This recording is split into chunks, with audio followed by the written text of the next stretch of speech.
Добрый день, мои дорогие друзья! Вы на канале Астрология доступна каждому. Меня зовут Оксана Семенович, я автор, ведущий этого канала, я ведический астролог. И сегодня у нас с вами прогноз на апрель 2026 года для водолеев. Мои дорогие друзья, если вы смотрите прогнозы на этом канале в первый раз, то обратите, пожалуйста, внимание на то, что я ведический астролог, и все прогнозы здесь публикую по ведической астрологии, а не по месяцу рождения. И для того, чтобы вы смотрели правильный прогноз, и чтобы он у вас работал, я вам рекомендую построить свой гороскоп в физическом стиле и узнать свой восходящий знак.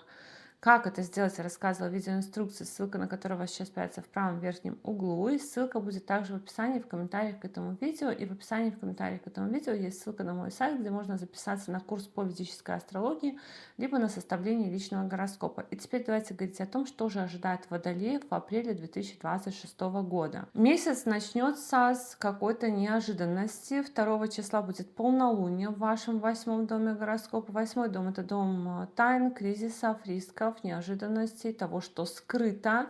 И полнолуние в 6-м доме гороскопа может выносить на поверхность то, что скрыто. Не всегда даже бывает такое, что даже не всегда это касается нас. Просто нам сообщают какую-то новость, которая каким-то образом косвенно, может быть, к нам относится, но мы с этим, может, даже ничего не будем делать. Просто что-то вот узнается, да, что-то выходит на поверхность. Но еще полнолуние может давать завершение и разрешение ситуаций, которые давно не решались, как разрубленный узел, который наконец-то разрубился. Также полнолуние в 8-м доме гороскопа может давать вопросы разрешения вопросов, связанных с налогами, страховками, с наследством в некоторых случаях и все, что связано с чужими финансами. И по деньгам будет очень активный месяц, потому что со 2 апреля по 11 мая в ваш 2-й дом гороскопа еще зайдет Марс. Марс — это планета, которая в доме денег создает такую историю, прям ругаться из-за денег, либо активничать, активно зарабатывать деньги, нахрапом так прям вот очень мне надо на что-то деньги, допустим, собирать или что-то в этом роде, но также и активно, может быть, тратить, либо какие-то импульсивные траты. Когда Марс идет по 2-му дому гороскопа, избегайте злоупотреблений с точки зрения различных веществ, которые вызывают зависимости, потому что может быть желание лишний раз выпить, лишний раз еще что-то такое сделать. Марс в целом нарушает привычный режим питания, привычный режим нашей жизни с точки зрения пищи и того, что мы употребляем. То есть, может быть, там активно таблетки и все в таком роде. Помимо этого, то, что Марс у нас говорит, да, что вот это вот активное зарабатывание, активная какая-то позиция по поводу денег, трат. В некоторых случаях это может даже означать, например, собирать деньги на то, чтобы ну, купить недвижимость, да, купить землю какую-то, купить что-то связанное с тем местом, где вы живете. Но помимо этого есть еще указание на то, что вы можете получать доход от каких-то бумаг, от соцсетей, от братьев, сестер, друзей, вот то, что пополняет вашу копилку. Может быть, даже кто-то будет одалживать деньги. Своим статусом каким-то образом влиять на родителей, может быть, для родителей что-то делать благодаря своему статусу. Ну, у разных людей будут разные ситуации, да, я тут прям сходу придумать не могу, но такие могут быть истории. И еще может быть такая активность в отношении детей, даже где-то ревность в отношении детей и в отношении учеников, последователей, таких вот людей. В этот же 2-й дом гороскопа с 10 апреля по 30 апреля зайдет Меркурий, и Меркурий тоже вот дает указание на то, что разговаривать по поводу денег. Много может быть обсуждений этих денег, как заработать, как распределить, что купить.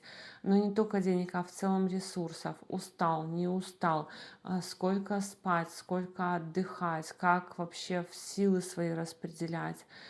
Меркурий еще указывает на получение каких-то незаработанных денег. То есть, опять же, и полнолуние в 8-м доме гороскопа про то, что может быть какой-то возврат, допустим, страховок, налоговых, каких-то выплат, либо какие-то запросы, опять же, от налоговых, какие-то расчеты с налоговой.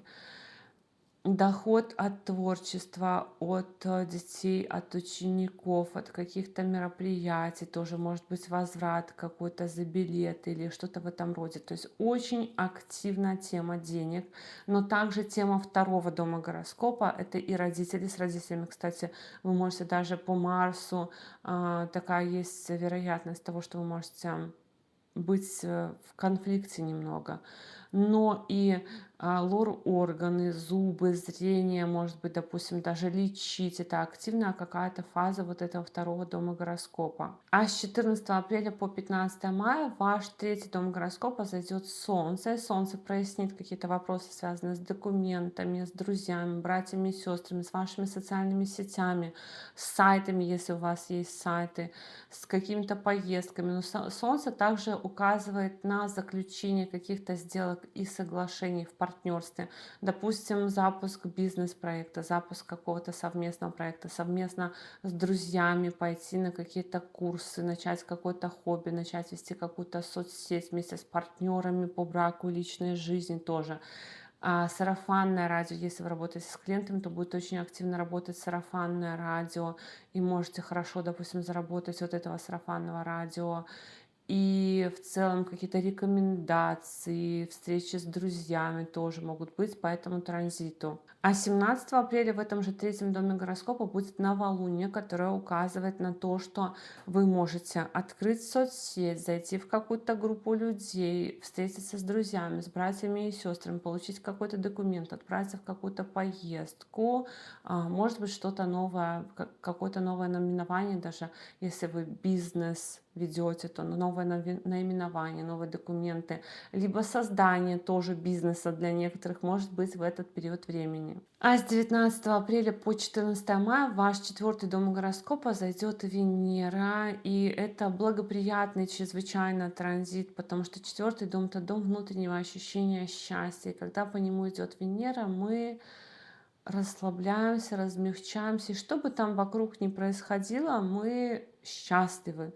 Мы становимся более мягкими, податливыми, наблюдаем красоту вокруг себя, обустраиваем гнездышко, то место, где мы живем, возможно, пересаживаем цветы, вешаем шторы, покупаем текстиль, посуду. Это время для налаживания отношений с мамой, для наслаждения отношениями с мамой. Выбор и покупка автомобиля тоже, или точно так же уход за автомобилем. Могут быть зарубежные поездки у некоторых водолеев и приезд домой к вам гостей из-за границы. То есть в целом транзит Венеры по четвертому дому гороскопа очень такой приятный на самом деле для водолеев должен быть. Вот так, мои дорогие друзья, такой у нас с вами был прогноз на апрель 2026 года для водолеев. Я благодарю вас за поддержку этого канала в виде ваших лайков, комментариев, обратной связи. Но если вы еще не подписаны на этот канал, то, конечно же, приглашаю вас подписываться. И до новых встреч. Пока-пока.